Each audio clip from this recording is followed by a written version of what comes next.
کے بعد آتی ہے نہوم نبی کی کتاب۔ نہوم نبی نے خدا کی ججمنٹ کے بارے میں بتایا ہے، وہ بھی نینوا کی بادشاہت کے لیے جو اسور کی بادشاہت ہوا کرتی تھی۔ یہ وہی اسور ہے جنہوں نے 100 سال پہلے یونا نبی کی پریچنگ کے دوران توبہ کی تھی، لیکن اب اس کا گناہ اتنا بڑھ گیا ہے کہ خدا اب اس کو سزا دینے والا ہے۔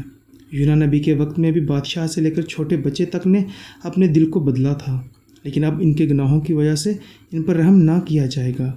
نینوا کی بادشاہت کو بھی سزا دینے کے لیے خدا نے ایک بادشاہت کھڑی کی ہے جو اس کے پیچھے آ رہی ہے۔ خدا قہر کرنے میں دھیما اور شفقت کرنے میں غنی ہے، ایسا بتایا گیا ہے اس کتاب میں، لیکن وہ گناہ گاروں کو بے گناہ بھی نہیں کہے گا۔ یہ وہ وقت ہے جو اب آنے والا ہے۔ ویسے تو یہ لوکل لوگوں کے لیے لکھا گیا ہے، لیکن اس کے بعد دنیا کے ساتھ بھی ایسا ہی انصاف ہوگا۔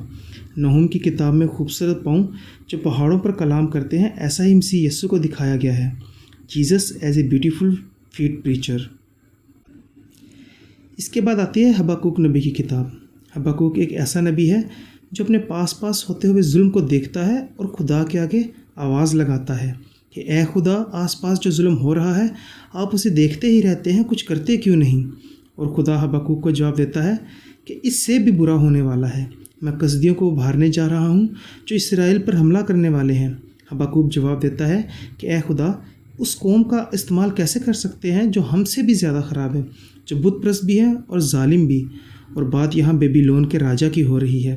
حبقوق آخر میں اس بات کو سمجھ آتا ہے کہ خدا اتنا ظلم ہوتے ہوئے دیکھتا ضرور ہے اور اس بات کا فکر بھی رہتا ہے، اور خدا چاہتا ہے کہ حبقوق کو جو کام دیا گیا ہے، جیسے مینار پر چڑھ کر واچ مین کا کام، اس کو بخوبی نبھانا ہے۔ پہلے سزا دینے کے لیے بیبیلون کا استعمال کیا جائے گا اسرائیل کے خلاف، اور پھر بیبیلون کو بھی سزا دی جائے گی۔ خدا کسی کا بھی گناہ بخشے گا نہیں۔ آخر میں حبقوق سیکھ جاتا ہے کہ اس کی خوشی کی صحیح وجہ خدا ہی ہے، آس پاس کے حالات اچھے ہوں یا نہ ہوں، اور اسی بات کو شاعری کے انداز میں لکھتا ہے کہ انجیر کے درخت میں انجیر لگے یا نہ لگے، لیکن میں اب یہوہ پاک خدا کی وجہ سے خوش رہا کروں گا۔ حبقوق کی کتاب یسوع مسیح کو ایک واچ مین کے روپ میں دکھاتی ہے، Jesus as a watchman at the tower. اب اس کے بعد بائبل میں آتی ہے صفنیہ نبی کی کتاب، جو خدا کے دن کے بارے میں بتا رہا تھا۔ اور صفنیہ نے پہلے اپنے لوگوں کے لیے کہا اور پھر ساری دنیا کے لیے کہا کہ the day of the lord آئے گا، اسرائیل اس لیے سزا اٹھائے گا کیونکہ مولک اور بال کے لیے قربانیاں چڑھا رہا تھا۔ صفنیہ نے دیکھا تھا کہ کس طرح یوسیہ بادشاہ بہتری کے کام کر رہا تھا۔ یوسیہ بادشاہ جو اسرائیل کے خدا کی تلاش میں لگ گیا تھا، اور اس نے اپنے باپ کے سے کام نہیں کیے تھے، لیکن روحانی طور پر اسرائیل اب بھی سدھر نہیں پایا تھا۔ اسرائیل کے کاہن اور لیڈر سب کرپٹ ہو چکے ہیں، اور ان میں بھی نام کے نبی رہ گئے ہیں، لیکن عام لوگوں کے لیے گنجائش ابھی بھی باقی ہے، کیونکہ اگر وہ توبہ کرتے ہیں تو خدا ان کے اوپر سے اس دن کو نہیں آنے دے گا۔ یہ خدا کا وعدہ ہے صفنیہ نبی کی کتاب میں۔ بعد میں خدا ہیکل کی ورشپ کو ریسٹور بھی کریں گے اور انجوائے بھی کریں گے۔ ریفرنس ملتا ہے کہ خدا خود جو گائے گا۔ صفنیہ نبی کی کتاب میں ہم یسوع مسیح کو گانے والے کے روپ میں دیکھ سکتے ہیں، دا لارڈ ہو سنگ اوور ہز پیپل۔ اس کے بعد آتی ہے حجی نبی کی کتاب، جو ہے ہیکل کو بنانے کے لیے زور دیتا ہے۔ جب خسرو بادشاہ دی سائرس دی گریٹ آتا ہے پاور میں، تو یہ اسرائیلیوں کو کہتا ہے کہ اب تم اپنے گھر واپس جا سکتے ہو، اور ساتھ حکم کرتا ہے کہ جو اسرائیلی جانا چاہتا ہے آس پاس کے لوگوں کو ان کی مدد کرنی ہے، اور جو لوگ واپس لوٹ رہے تھے ان کے لیے مشکل تھا کہ وہ ہیکل کی طرف توجہ دیں۔ اور حجی نبی ان کو کہتا ہے کہ تم غلط پریورٹی کو جنم دے رہے ہو، پہلے خدا کی ہیکل بنانا ضروری ہے، کیونکہ وہ اپنے گھروں پر دھیان دے رہے تھے۔ تمہارے باؤ جداد بھی یہی غلطی کر بیٹھے تھے، اور اب تم نے بھی وہی غلطی نہیں دہرانی ہے۔ خدا کی ہیکل کو پہلے بناؤ، اپنے گھروں کو چھوڑو۔ موٹیویشن سے کام شروع ہوتا ہے ہیکل بنانے کا۔ پھر کہا جاتا ہے کہ ناپاک لوگ ہیکل کو بنا رہے ہیں، پہلے خود کو پاک کرو۔ اس کتاب میں پہلے زربابل گورنر کے طور پر، پھر یشوع بن یہوصدق کا نام کاہن کے طور پر آتا ہے۔ اسرائیل کا جو مسیحا ہوگا زربابل کے خاندان سے آئے گا، کیونکہ یہ داؤد کی نسل سے تھا۔ حجی نبی کی کتاب میں یسوع مسیح کو مندر بنانے والے کے روپ میں دیکھا جا سکتا ہے، دا ریبلڈر آف ٹیمپل۔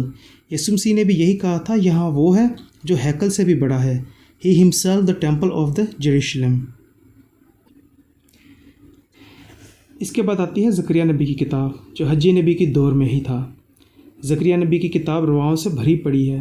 بابل کی سیری سے رہائی کے بعد جو رواییں اسے دکھائی جاتی ہیں وہ خدا کی ریسٹوریشن کو دکھاتی ہیں۔ اس میں خدا کا ججمنٹ شامل ہے، اور خاص پیشن گوئیاں بھی ہیں جو یسوع مسیح کے بارے میں ہیں، جیسا کہ تیسرے باب میں یشوع سردار کاہن کے بارے میں لکھا ہے جس کے کپڑے بدلے جا رہے ہیں شیطان کے سامنے۔ دراصل یشوع سردار کاہن یسوع مسیح کی تصویر ہے جو کہ ملینیم کنگڈم میں مسیح بن کر آنے والا ہے۔ زکریا نبی کی کتاب ہی بتاتی ہے کہ اسرائیل کے مسیح کے گھاؤ لگیں گے اور ملینیم کنگڈم میں مجھے جواب ملے گا، یہ زخم مجھے جو پیار کرتے ہیں ان کے گھر سے ملے ہیں۔ جیسے ہی یہ بات سارے اسرائیل کو پتہ چلے گی کہ ہمارے باپ داداؤں نے مسیح کے ساتھ کیا کیا، تو یسوع مسیح کے دعا کرنے والی روح کو سارے اسرائیل پر بھیجیں گے۔ پورا اسرائیل توبہ کرے گا اس دن۔ زکریا کی کتاب بھی بتاتی ہے یسوع مسیح کا شاہانہ استقبال جب کیا جائے گا تو مسیح گھوڑے نہیں بلکہ گدھے کے بچے پر بیٹھ کر آئیں گے۔ ایسا ہم پوری ہسٹری میں صرف یسوع مسیح کو ہی دیکھتے ہیں۔ زکریا کی کتاب میں یسوع مسیح کا یشوع جو سردار کاہن بھی ہے دکھایا گیا ہے اور گدھے پر بیٹھ کر آنے والا بادشاہ بھی، Jesus sitting on a donkey. اب پرانے عہد نامے کی آخری کتاب آتی ہے ملاکی نبی کی کتاب۔ ملاکی نبی بہت ہی کم الفاظ میں لیکن خدا کی آواز کو لکھ دیتا ہے۔ زکریا اور حجی نبی کے وقت سے 100 سال بعد ہی اسرائیل کے لوگ پھر اسی راستے پر چل پڑے تھے جو ہیکل بنائی گئی تھی، وہاں پر کالے کام شروع کر دیے۔ لیوی خدا کی شریعت کو نہیں جانتے، کاہن لوگوں کو یہ اتنا بھی نہیں بتا رہے کہ تم جو قربانیاں لے کر آ رہے ہو یہ خدا کے حضور مقبول نہیں ہیں۔ ملاکی نبی کی کتاب میں ہی خدا نے سوالوں کے جواب ایسے دیے ہیں جیسے سامنے کھڑے ہوں۔ ملاکی نبی کے بعد خدا نے تقریباً 400 سال تک اسرائیلیوں سے بات نہیں کی تھی، یعنی کہ کوئی نبی نہیں آیا تھا۔ اسرائیل کے لیے ایک فائنل ججمنٹ دیا جاتا ہے کہ میں طلاق سے بیزار ہوں، اور خدا کے حضور طے یقی کے بارے میں بھی اسی کتاب میں بتایا گیا ہے۔ ملاکی نبی کی کتاب میں بھی بتاتی ہے کہ سونار کی آگ اور دھوبی کا صابن بن کر آئے گا خدا ایک دن، اور یہ خدا کا دن آنا ہی آنا ہے بچے ہوئے لوگوں کے لیے، لیکن جو ٹیڑھی چال چل رہے ہیں ان کے لیے کوئی موقع نہیں۔ ملاکی کی کتاب میں وہ ریفرنس ملتا ہے جہاں پر لکھا ہے کہ اس کے پروں سے شفا ملتی ہے۔ دراصل یہ بات نئے عہد نامے میں ایسے پوری ہوتی ہے جب 12 برس سے خون جاری والی عورت یسوع مسیح کا پلڑا ہی چھو لیتی ہے تو شفا پاتی ہے۔ دراصل یہاں یہی بات کی گئی ہے کہ اس کے پروں میں شفا ہے۔ ملاکی نبی کتاب یسوع مسیح کو ہیلر کے طور پر بھی دکھاتی ہے، Jesus as a healer healing with his wings.